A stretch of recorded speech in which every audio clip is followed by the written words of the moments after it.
Well, I got so many questions that came up and opinions that came up about my previous video about how pensions can change retirement for you. I thought I would do a follow-up for it because some of these questions are relevant and I want to be able to answer them. So, some were very popular questions that I obviously got more than one time.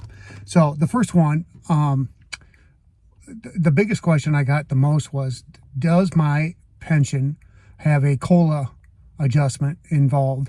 And I am sad to say it does not. So basically what that means is that this thing is a depreciating asset.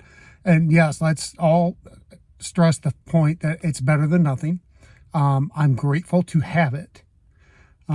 It's going to lose 3%, give or take, of its buying power every year that I get it, regardless of what the number is, right? So hopefully, Social Security will continue to have COLA adjustments, and that will offset some of the loss I'm getting from this pension number. But it is what it is. There's not a whole lot I can do about it. So the next question I got a lot for was about the supplement and how that supplemental pension number worked out. So what happened is back in the early 2000s, 2003, I believe it was, we, in our union contract, basically lost our retiree insurance, health care. So at that point, the company offered to give supplements to people that took their pension that were not 65. And they came with a number, and every contract we try to get that number improved based on the fact that it costs more to retire, even if you're doing it early. The whole idea of the supplement number was to offset the health insurance costs until a person turns 65, when they would then qualify for Medicare and Medicaid. So that's precisely what it is. So basically what we're doing is, when I retire, I'm getting my 30-year forever pension of $2,430 a month, plus a basically $2,200 supplement to carry me over until I'm 65 to help cover and offset insurance prices. All that's really done for us at our place, though, is force most people, I shouldn't say force, but most of the guys and gals don't retire until 65 now. So they're losing out on the supplement, but they do so because it's easier to just keep working if they're healthy enough anyway and make good money, and then wait until they qualify for Medicaid and Medicare, and they also would obviously qualify for Social Security at that point. So you combine their pension with their Social Security and whatever they may have tucked away in 401k, plus their perceived savings on healthcare. That makes more sense for them to do it when they do it.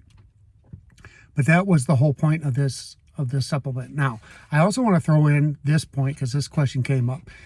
When I die, if I die the month after I retire, my survivor benefit does not include that supplement. Because that supplement is only for me to cover my expense for insurance until I turn 65. So it can't get passed down to family or survivor.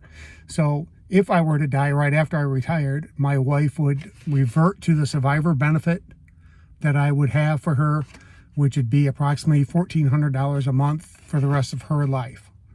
And then, of course, she'd be able to get the greater of the two Social Securities when she's ready to actually retire, which would probably still be mine. But then she'll have that on top of the other money. And again, that does not increase with COLA as well, even as a survivor. So, depending, she's going to lose money on that as time goes. But again, there's not much we can do about that. Now, one of the other things that came up was people were asking what the potential value of a pension is. The research that I've been able to find on people that can give estimates and value those things basically says is, if you have a pension, a regular pension with no COLA benefit, it's equivalent to approximately 15 years of that pension's number. So if you take the monthly times 12 months, get a yearly number, multiply that by 15 years, that's the estimated value of that pension. Now, if you have COLA adjustments with that pension, then that number changes to 25 years of expected coverage.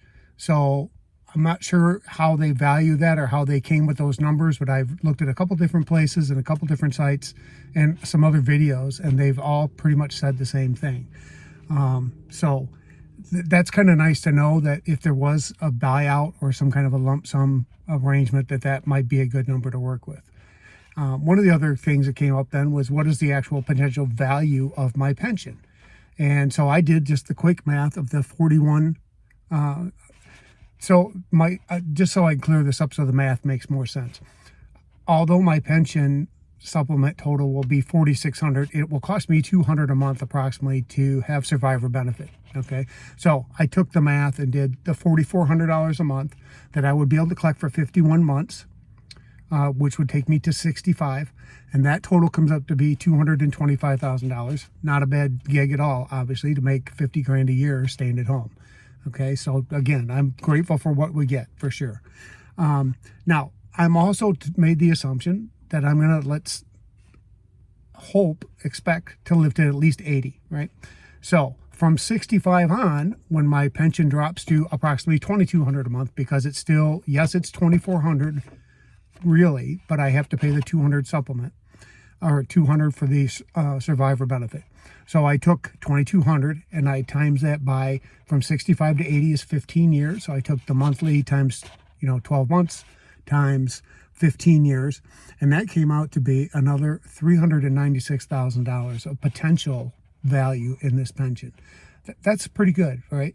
Especially considering the fact that if you don't have to touch your 401k, which is what's nice about having both, which I do. I know many people don't have both and only get one or the other, but I happen to have 401k and that. But being able to make that kind of an income and not touch my 401k is very substantial, because that allows that money to grow the whole time, even if you're not continuing to contribute to it, which you can with under different plans.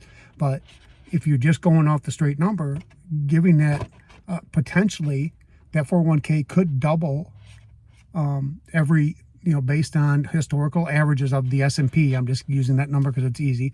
It's 11%. That money in my 401k could double over 20 years 3 times. It could double, right? So it's like, that's pretty good considering. And even if you have to start cracking into it at some point, because another popular question was, what year did I have to start taking mandatory withdrawals from 401k if I'm going to let it ride? Well, and for my birthday, it is 75. So anybody born 1960 or after, your year is 75. Now, they may change those later. Who knows, with the way they're talking about reforming for Social Security. But at this point, for me, being my birthday is in 65, I have until 75 before I have to start taking that. Now, if I assume, and I did, that if I died at 80 and my wife was still alive and she's much younger than me, she will continue to collect the approximately $1,400 then. Let's say she lived till 80. Well, that would be another 15 years, give or take. So now that value is another $252,000 just for her at the reduced spousal amount. So, the potential value of this pension alone is pretty hefty. It's close to $1 million just with that. So pensions are a big deal, and they're great to have, and I'm blessed to have them. I wish everybody had them, because they add up so quickly when you consider these things. Now, I haven't even factored in Social Security, and I did have it figured out, but I don't want to make this video any longer than it needs to be at this point. We're gone, just hit 9 minutes, and I expect it to be done in 5 or 6. So anyway, I don't want to keep lingering on, but I'm glad you liked the other video. I appreciate all the comments. I try to get back to as many people as I can. And please like and share if you like the content, and I appreciate it. Thanks.